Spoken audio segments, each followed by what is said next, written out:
नमस्कार आप सभी को। बरसात में आप देखते हैं कि दुर्घटनाओं की संख्या बढ़ जाती है। दुर्घटनाएं काफ़ी होती हैं, एक्सीडेंटल केसेस होते हैं। घर में ही लोगों का हाथ या पैर फ्रैक्चर हो जाना, हाथ पैर में चोट लगना या किसी भी तरीके से जख्मी होना, चोटिल होना, इस तरह की समस्याएं बढ़ जाती हैं। दूसरी एक बहुत इंटरेस्टिंग बात आपको देखने को मिलेगी कि अगर आप किसी ऐसे मोबाइल की दुकान पर जहां मोबाइल बनाए जाते हैं वहां अगर सर्वे करेंगे तो आपको मिलेगा कि पूरे साल में सबसे ज़्यादा डिस्प्ले को बनाने के लिए लोग इसी मौसम में आते हैं। तो यहाँ तक कि मोबाइल से संबंधित समस्याएं भी लोगों के खर्चे बढ़ जाते हैं, खास करके डिस्प्ले को लेकर के, स्क्रीन को लेकर के। तो इन और बालों का झड़ना, इन सभी समस्याओं का कारण क्या है? आखिर क्यों बारिश में इस तरह की समस्याएं बढ़ जाती हैं, खर्चे बढ़ जाते हैं? आप देखेंगे फिर लोगों को ब्लड इन्फेक्शन भी होंगे, हमारे शरीर में इन्फेक्शन भी होंगे, डेंगू, मलेरिया, सर्दी खांसी और टाइफॉइड, इस तरह के बीमारियां, इस तरह के रोग भी फैलेंगे तेज़ी से, जिसको अलग अलग भाषा में अलग अलग नाम दे दिया गया है। इन सभी का मुख्य कारण क्या है, इसी पर आज चर्चा करेंगे। बारिश के मौसम में पहले भी मैंने अपने वीडियो में बताया था कि हमारे अंदर अम्ल रस की प्रधानता, यानी अम्ल रस बढ़ जाता है, जो आपको नींबू से मिलता है, जो रस, जो टेस्ट, वो खास करके नींबू वाला। तो इस तरह का एसिड, इस तरह का अम्ल हमारे शरीर में बढ़ जाता है। और कटु रस यानी कि जैसे मिर्ची का टेस्ट, मिर्ची वाला रस भी बहुत लोगों के, मैं ये नहीं कहूँगी कि ये चीज़ सबके होती है, क्योंकि बहुत से लोग, सर्दी जुकाम भी बहुत से लोगों को होता है, जिनके अंदर अम्ल ज़्यादा बढ़ेगा उनको सर्दी जुकाम वाली समस्या ज़्यादा होगी। जिनमें तीखा यानी कि कटु रस, मिर्च वाला गुण ज़्यादा बढ़ेगा तो उन्हें डायरिया, लूज मोशन और इस तरह की समस्याएं लग जाएंगी, पेट ठीक से साफ़ नहीं होगा। तो दो तरह की समस्याएं होती हैं इन दोनों रसों के बढ़ जाने के कारण। एक होगा आपको अग्नि की कमी हो जाएगी, खाना डाइजेस्ट नहीं होगा, और दूसरा पेट की ठीक से सफाई नहीं होगी। हमारे अंदर जितने भी धातुएं हैं, जितने भी रस हैं, उन सब की ठीक से सफाई नहीं होगी, हमारी बॉडी क्लीनिंग ठीक से नहीं होती है। तो ये दो तरह की मेजर समस्याएं हमें आती हैं, और इन सभी का पहला बड़ा कारण है लीवर का कमज़ोर होना। तो बरसात के मौसम में सबसे पहले आपका लीवर कमज़ोर होता है, उसके बाद अग्नि कमज़ोर होती है, हमारी स्प्लीन कमज़ोर होती है, हमारा स्टमक कमज़ोर होता है।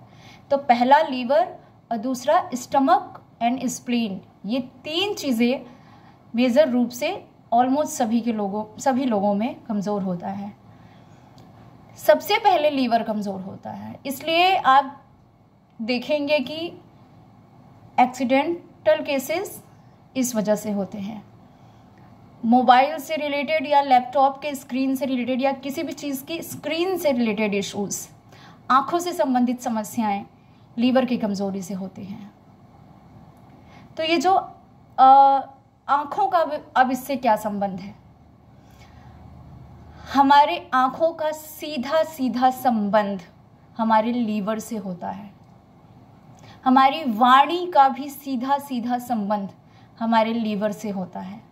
हमारे मेंटल स्टेटस का सीधा संबंध, यानी हमारे चित्त और अहम, मन के जो दो हिस्से हैं, ये कहूँगी कि दो पार्ट हैं, कॉन्शियस सबकॉन्शियस की बात नहीं कर रही हूँ, चित्त और अहम की बात कर रही हूँ। मन के 3 भाग होते हैं, उसमें से चित्त, अहम, तीसरा होता है महत की बात नहीं कर रही हूँ, चित्त और अहम की बात कर रही हूँ।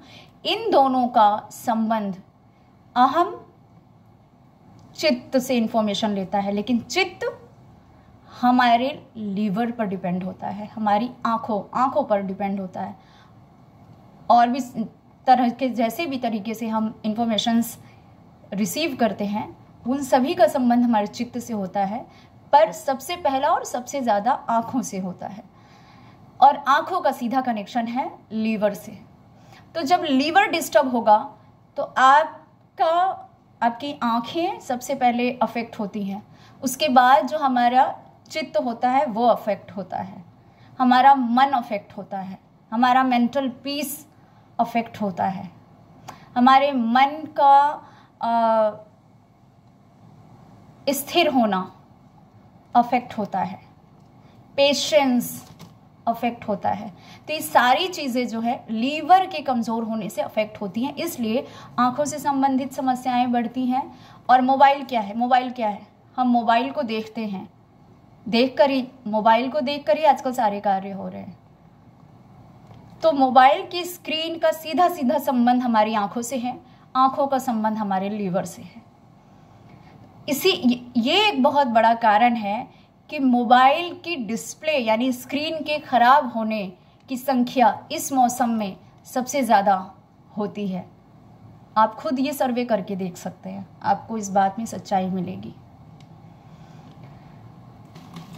और जब मन स्टेबल नहीं रहेगा, मन शांत नहीं रहेगा, मन हमारा बैलेंस नहीं रहेगा, कह सकते हैं कि संतुलित नहीं रहेगा, तो जो रोड पर आप चल रहे हैं या घर में ही जब आप चल रहे हैं,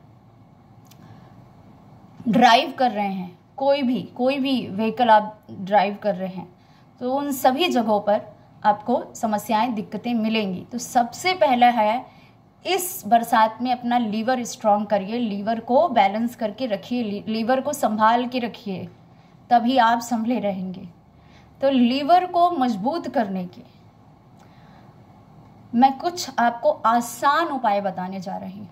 बस ये आसान चीज़ें आपको करनी है पूरे बरसात, जिससे आपका लीवर ठीक रहे, आपका स्प्लीन भी ठीक रहे, आपका स्टमक भी ठीक रहे। ये चीज़ें भी आपको आज बताऊंगी। सबसे पहले आज बताऊंगी लीवर को कैसे फिक्स करना है, कैसे ठीक करना है। आप देखते हैं जैसे ही गर्मियां शुरू होती हैं, नीम की पत्तियां नई कोमल वाली आनी शुरू हो जाती हैं। सर्दियों में नीम के पेड़ पर नई पत्तियां नहीं आती हैं, लेकिन बरसात गर्मियां जैसे ही शुरू होती है वैसे ही नीम के पेड़ पर नई कोमल पत्तियां आनी शुरू हो जाती है, जिनका कलर कैसा होता है, कॉपर का कलर होता है। और हमारे लीवर का कलर भी कॉपर ही होता है। ये नीम की पत्तियां सर्दियों में इसलिए नहीं आती क्योंकि सर्दियों में हमारा लीवर बैलेंस होता है, पर गर्मियों में हमारे लीवर में जल्दी हीट बढ़ जाती है, मीठा खाने पर भी, ऑयली खाने पर भी, और भी कई तरीक़ों से, ज़्यादा मिर्च मसाला खाने से भी। और नीम की पत्ती हमारे लीवर को ठंडक देती है, उसे ठंडा रखती है, संतुलित रखती है। तो नीम की वो ताज़ी कोमल वाली पत्ती जिसका कलर बिल्कुल कॉपर के कलर का होता है, वो 3 पत्ती सप्ताह में 3 से 4 दिन आपको खानी है। सुबह खाली पेट चबा कर खाना है, उसके बाद आप पानी पी लीजिए। दूसरा, दिन में कम से कम 2 बार कॉपर यानी कि तांबे के ग्लास या लोटे से पानी पीजिए। ये भी आपके अंदर की अशुद्धियों को क्लीन करेगा। और लीवर मजबूत होता है तभी हमारे शरीर में फाइबर मजबूत होता है। लीवर अगर कमज़ोर होगा तो सबसे पहले हमारा फाइबर कमज़ोर होगा, इसलिए हमारे बॉडी की क्लीनिंग अच्छे से नहीं हो पाती है, पेट ठीक से साफ नहीं होता है। तो कॉपर के बर्तन से पानी पिए, या पानी को साफ करने के लिए कॉपर का बर्तन इस्तेमाल करें। कॉपर का बर्तन बहुत जल्दी आप में डायबिटीज़ को कंट्रोल करता है, हाई ब्लड प्रेशर को कंट्रोल करता है, बढ़ी हुई गर्मी को कंट्रोल करता है, और फाइबर को मेंटेन करता है, ब्लड क्लीन करता है, हीमोग्लोबिन भी बढ़ाने में हेल्प करता है। जब लीवर मजबूत होगा तो ये सारी चीज़ें आपकी मजबूत होंगी। लेकिन जिनका ग्लूकोज ऑलरेडी मेंटेन है, जिनको डायबिटीज़ नहीं है, वो लोग जब कॉपर के ग्लास से पानी पिए तो वो ज़्यादा नहीं पिए, 1-2 बार पिए, और पिए तो उन्हें अगर महसूस हो ग्लूकोज बढ़ाने की, ग्लूकोज उनके शरीर में कम, क्योंकि ये शुगर को कम करता है, मिठास को कम करता है, तो मन को लेकिन शांत रखता है। ये भी नहीं कि गुस्सा करे, ऐसा नहीं, मन को शांत रखता है, पर शुगर कंट्रोल करता है, फैटी लीवर को कंट्रोल करता है। लीवर मजबूत होगा तो ऑयल, शुगर एंड मिर्च मसाला ये सब आप डाइजेस्ट कर पाएंगे बहुत इजीली। डेयरी प्रोडक्ट बहुत लोग नहीं डाइजेस्ट कर पाते, मीठा नहीं डाइजेस्ट कर पाते, बिकॉज उनका लीवर मजबूत नहीं है। तो लीवर ही मेन कॉज है इन सभी समस्याओं का, IBS का, फैटी लीवर का, डायबिटीज़ का, हाई ब्लड प्रेशर का। और जो मैंने पिछले साल से लेकर इस साल पूरा एक रिसर्च कंप्लीट किया है कैंसर पर, तो मैंने पाया है कि कैंसर होने का भी सबसे बड़ा कारण है लीवर कमज़ोर होना। तो कैंसर तक को हील करता है आपका लीवर का मजबूत होना। लीवर मजबूत होगा तो कैंसर होगा ही नहीं। दूसरा, जठराग्नि मजबूत करनी होगी। अगर जिनको कैंसर जठराग्नि के कमज़ोर होने से होता है तो जठराग्नि मजबूत करनी है। पर मैक्सिमम जो आपको कैंसर होने के चांसेस होते हैं या कैंसर होते हैं वो लीवर के ही कमज़ोर होने से होते हैं, लीवर एंड स्प्लीन इनके कमज़ोर होने से होते हैं। तो 2 उपाय मैंने बताए। जिनको डायबिटीज़ नहीं है या जिनके अंदर ग्लूकोज की कमी रहती है, वो जब कॉपर के ग्लास से पिए तो साथ में शुगर भी मेंटेन करें, मतलब मीठा मेंटेन करें। और मीठा फलों से ले सकते हैं सबसे आसानी से। अनार बहुत अच्छे से, बहुत जल्दी आप में ग्लूकोज को बढ़ाता है, और भी जो फल है वो भी ग्लूकोज को बढ़ाते हैं। तो ये हुआ। और तीसरा, फास्टेस्ट लीवर मजबूत करने का एक तरीका है। वैसे तो ये दोनों भी हैं, फास्टेस्ट तरीके हैं, पर तीसरा भी बहुत अच्छा तरीका है जो बरसात में बहुत लोगों को ज़रूरत पड़ती है, डेंगू, मलेरिया, इन सब केसेस में। वो है पपीते की पत्ती का रस। पपीते की पत्ती को पीसकर उसका रस निकालिए, और वो आप अभी से अगर सप्ताह में 2 दिन भी सुबह खाली पेट पी लेते हैं तो आपको ये सारी समस्याएं नहीं होंगी। इनफैक्ट आप किसी भी मौसम में इसका प्रयोग कर सकते हैं। ये सारी जो चीज़ें मैं आपको बता रही हूँ रेमेडीज़, ये सिर्फ सुनकर या पढ़कर नहीं बता रही हूँ, एक्सपीरियंस किया है, एक्सपेरिमेंट किया है, निष्कर्ष निकलने के बाद ही बता रही हूँ। और चौथा सबसे महत्वपूर्ण उपाय जो बरसात में बहुत से लोग फेस करते हैं, जिनको सर्दी जुकाम हो जाता है, जिनका खाना पचता नहीं है अग्नि की कमी होने की वजह से, कटु रस की कमी होने की वजह से, पैनक्रिया के कमज़ोर होने की वजह से, तो उसके लिए ये मैंने एक मिश्रण बनाया है। ये आपको भी फॉर्मूला बता देती हूँ, कमाल का है, तुरंत आपकी अग्नि को मजबूत करता है। इसमें है पीपली, जो कि इतनी बड़ी बड़ी डंडी की तरह होती हैं, बहुत सख्त लगती है, पर जब आप उसको धूप में रखते हैं तो आप देखेंगे बिल्कुल मॉइस्चराइज्ड हो जाएगा, नरम हो जाएगा।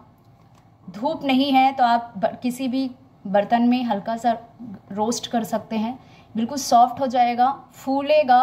और फिर उसके बाद आप 3 से 4 मिनट उसको रोस्ट कीजिए। जब वो नरम हो जाए, फूल जाए, हटा लीजिए, फिर उसका पाउडर बना लीजिए।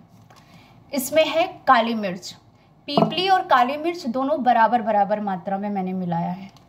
और तीसरा मिलाया है सौंठ पाउडर। सौंठ पाउडर इन दोनों की जितनी मात्रा है उसके आधी मात्रा सौंठ पाउडर मिलाया है।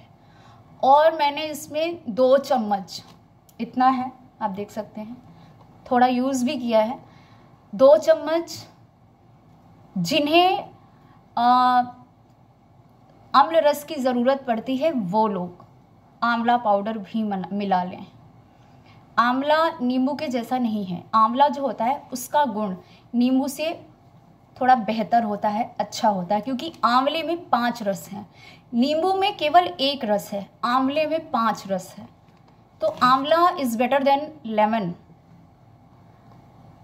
तो इसमें आप आंवले का पाउडर चूर्ण भी मिला सकते हैं अपनी ज़रूरत के अनुसार। मैंने इसमें केवल 1 चम्मच मिलाया है, उससे ज़्यादा नहीं, बस। और थोड़ा सा सेंधा नमक। सेंधा नमक भी आप 2-3 चम्मच मिला सकते हैं या अपनी ज़रूरत के अनुसार। मिला सकते हैं। अब ये जो मिश्रण है, किसी भी तरह के वात कफ होने की वजह से जो हमारे शरीर में विष बढ़ता है उसको खत्म करता है। पित्त वात दोष बढ़ने की वजह से जो विष बढ़ता है, यानी पेट की क्लीनिंग नहीं अच्छे से हो पाती है, या शरीर में हीट ज़्यादा बढ़ता है, या लीवर ज़्यादा गर्म हो जाता है, तो उस केस में गीला माड़ वाला भात या फिर माड़ या फिर मूंग दाल और चावल की सूप जैसी खिचड़ी, वो और उसके साथ कोई भी हरा साग, खास करके चौराई का साग इस सीज़न में जब तक मिल रहा है नेचुरली तभी तक, उसके बाद नहीं। उसके बाद कोई भी सीजनल साग जो आपको मिले, तो वो साग और गीला माड़ का भात या कच्चे केले की सब्जी, ये उनके लिए होता है जिनके अंदर फाइबर की कमी हो जाती है, जिनके अंदर हीट बढ़ती है, फाइबर कम हो जाता है, उनके लिए ये सॉल्यूशन है। और जिन्हें कफ वात दोष होता है, अग्नि कमज़ोर हो जाती है, उनके लिए ये सॉल्यूशन है। तो बरसात में अगर आप इतना कर लेते हैं तो आप कंप्लीटली प्रोटेक्टेड रहेंगे, आप बैलेंस्ड रहेंगे, और बहुत संभल के बरसात में चीज़ें खाइए जिससे कि आपका लीवर कमज़ोर नहीं हो, आपकी जठराग्नि कमज़ोर नहीं हो। नमस्कार।